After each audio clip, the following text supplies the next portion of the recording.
Hello, and welcome to the Capital Employed podcast. Joining me in conversation for this episode was Pratyush Rastogi from Fairer Wealth Advisors based in Singapore. In this episode, Pratyush gives an overview of his investment service and philosophy. He talks about two fast-growing stocks he's invested in, which he feels have great long-term potential. I really enjoyed listening to him, and I think you will too. Please enjoy my conversation with Pratyush.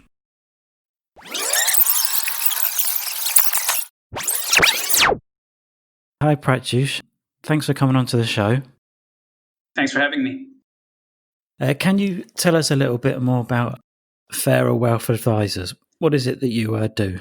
Absolutely. So Fairer Wealth Advisors, we are investment advisors based out of Singapore. We typically work with high net worth individuals, family offices, and the clients kind of come to us because in this part of the world, they're mostly served by private banks or by the wealth departments of financial institutions.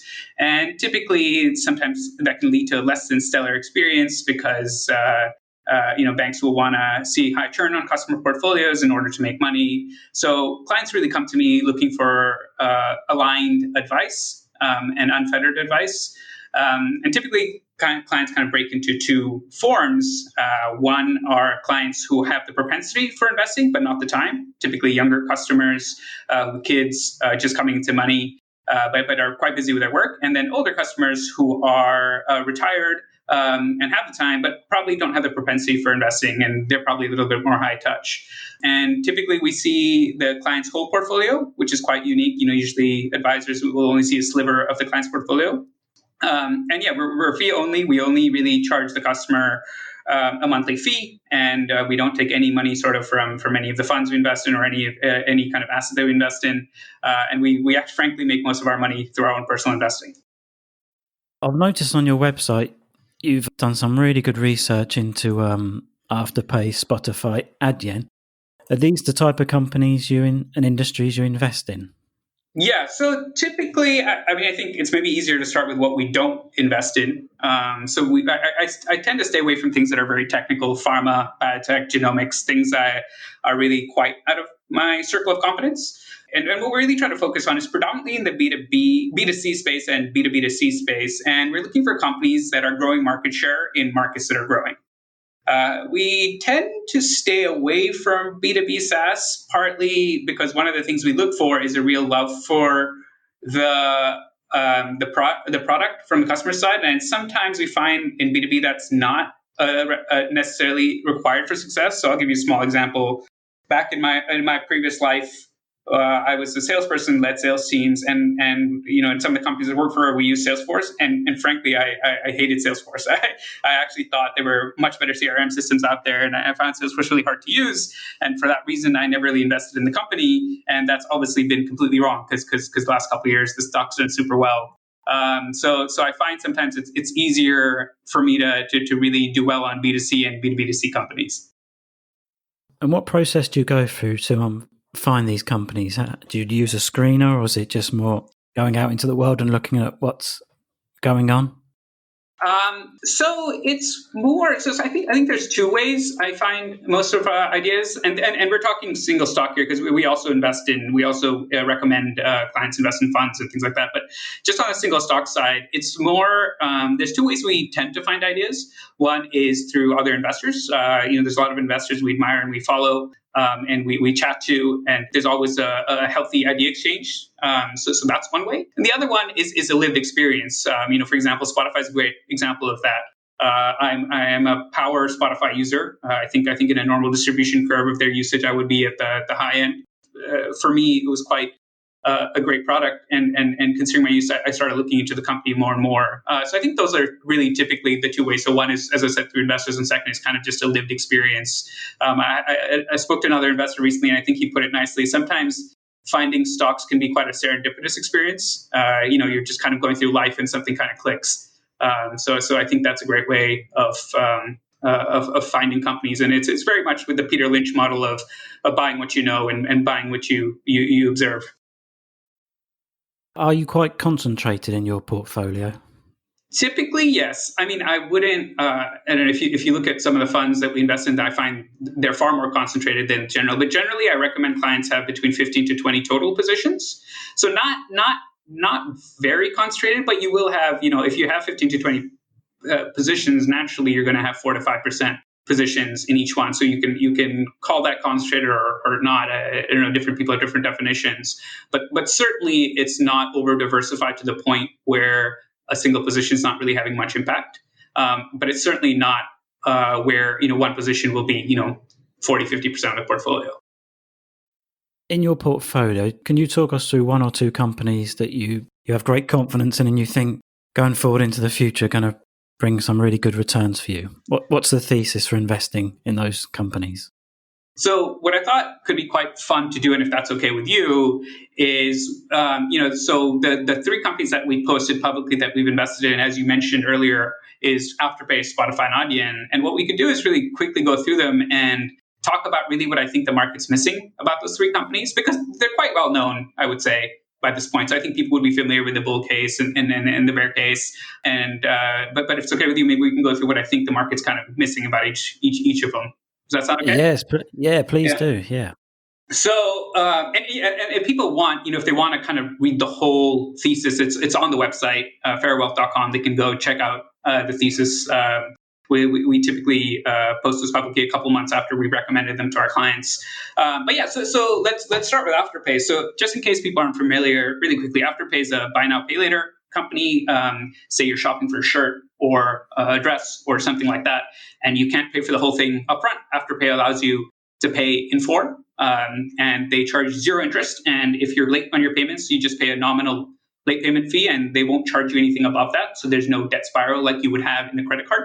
And the way that Afterpay makes money is that they will charge the merchant anywhere from 4 to 6% of the sale value. In return, the merchant will see significant, and we're talking 30, 40, 50% growth in basket sizes, increase in average order value, and more repeat customers. So, the bull case for Afterpay and BNPL is actually starting to get established. I think when we invested maybe, earlier in 2020, it was not so much the case, but now it's coming more and more people talking about it, that BNPL is here to stay. Now, the interesting question and the pushback I always get is, well, aren't all the BNPL companies very similar? So you have Affirm, you have Klarna, you have Afterpay, you have a number of large global players as well as a number of smaller regional players. And people are just trying to kind of lump the whole category together. And this is where kind of things get interesting. So now if we just take a big picture, Bank of America came up with a research to show that the BNPL market by 2025 will be somewhere in the range of $500 billion to $1 trillion. Now, if you add up kind of, Klarna, Affirm, Afterpay's GMV, you're kind of looking at maybe you kind of get up to $60-70 billion. So even at the lower end of Bank of America's projections, you're going to see a 7 to 8 times growth just from here. But now the interesting part, where I think where people kind of wonder, aren't a lot of the companies the same, is what Afterpay I think does super well. That is with their shop directory. So Afterpay, through its app, basically allows people to explore every single company or every merchant that they have on the platform, and it becomes a kind of discovery for them. So during lockdowns, I was actually talking to my friends in Australia and the US, and they were saying that their wives are actually using Afterpay as a form of entertainment, right? Because they were going through the app and trying to discover new things to buy in new shops. And that's shown in the data, because when we were doing the research, Afterpay actually sends 14 million leads to merchants every month. That number is much probably higher. I think they had an internal target of 30 million, and they might have hit that number now, or are going to hit that number, right? So if you think about that, why is that so powerful for a merchant, right? So if we just walk through the unit economics of a merchant. Now, let's say the average merchant, right? You go to they get a customer. The customer spends $10, right? And again, I'm being rough with these numbers. So, say cost of goods sold is 50%, so $5. Say they spend $2 on marketing, and say there's $1 in operating, in delivery and all that kind of stuff. So you have an operating profit of $2. Now, enter a generic BNPL player, right, who basically acquires the customer at the end of the checkout, right? So you'll see AOV kind of increase 30%. So, from $10, it'll go to $13. Cost of goods sold still 50%. You're still spending $2 for sales and marketing, and you're spending $1 on delivery or that. So that has an operating profit, of $3.50. So from no buy now pay later to a generic buy now pay later, you're seeing an increase in operating profits of about 75%. Now, if you look at Afterpay, right, who is basically sending you the lead for free, that $2 you're spending on sales and marketing actually goes to zero, right? So immediately your operating profit as a merchant will go up to $5.50 versus $3.50 for just a generic BNPL player, and versus $2 without BNPL involved at all. So you can see, by having that really active, shop directory and people using the app as a point of discovery, makes Afterpay super powerful. And this is one of the reasons why when PayPal entered the game and the stock kind of fell, I can't remember exactly how much correction, but had a reasonable correction, we weren't worried, because nobody really uses PayPal as a point of discovery, right? Nobody's sitting there with their PayPal app open trying to discover new things, right? It just doesn't happen. So when you, in the BNPL game, if you win the customer way before the checkout, is actually a really smart strategy. If you're only trying to win them at the checkout, then it's actually a really poor strategy. So I think that's what the market gets a little bit wrong about Afterpay and why they're so different from other competitors. Yeah, that's great. I can see on the chart as well, it's share price has risen dramatically over this past 8 months. Yeah. So I think we're looking at 135, something like that today. And yeah, I think we're, there's still tons of growth ahead of it. So do you want to do one more like that, or do you want to kind of move on to other things? Because obviously I love the companies we've invested in, so I can talk about them for a long time. Yeah, can we move on to Adyen? Because this company in particular has been on my radar for quite a while now. Yeah, I haven't bought yet. I'm still sort of in that research phase. But yeah, please tell us about Adyen. Yeah, let's see if we can convince you on this podcast to invest. But so Adyen, I think.